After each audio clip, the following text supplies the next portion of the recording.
Merci, Monsieur Antip. Merci pour tout et surtout, mes chers collègues. Je pense que c'est un rapport très important et je suis heureuse de collaborer à ce travail. L'identité numérique. Évidemment, au départ, ce sera pour notre bien, ce sera plus facile pour pouvoir payer, pour pouvoir vérifier si quelqu'un est vacciné ou pour voter. Le vote, c'est précisé dans le texte de la Commission. On voit bien, le toboggan est bien en train d'être mis en place. On est donc à 2 doigts de la puce électronique sous la peau. Au départ, on aura un papier avec un code QR, mais les restaurateurs, les policiers vont se fatiguer rapidement pour le contrôler. Ensuite, on aura des bornes et ce sera plus facile.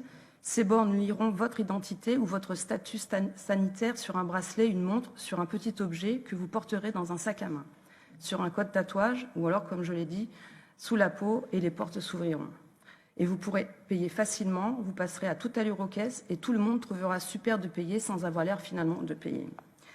L'identité numérique, c'est un saut quantique et il n'y aura pas de retour en arrière possible, comme le pass sanitaire. Le marché des objets numériques connectés est considérable. Pour conforter la mise en place de l'identité numérique, on nous dit « on est déjà tracé par nos mobiles ». Non, le GPS, ce n'est pas assez précis, entre 1 et 10 mètres. On ne peut donc pas dire exactement qui on a rencontré et nous, ni où on est allé. Et surtout, le portable, on peut le laisser à la maison ou sinon l'éteindre. Avec l'identité numérique, la 5G et les objets connectés, nos conversations, notre santé, nos ordonnances, comme vous l'avez dit, nos pensées, notre intimité, notre espérance de vie, tout ça sera exposé, exposable, vendable, revendable. Et là, je parle en tant qu'ancienne, comme dans mon ancienne vie où j'étais dans une compagnie d'assurance. Leur rêve, c'était de savoir l'espérance de vie des gens pour leur offrir une garantie adéquate. Donc, ce qui veut dire exclure des maladies.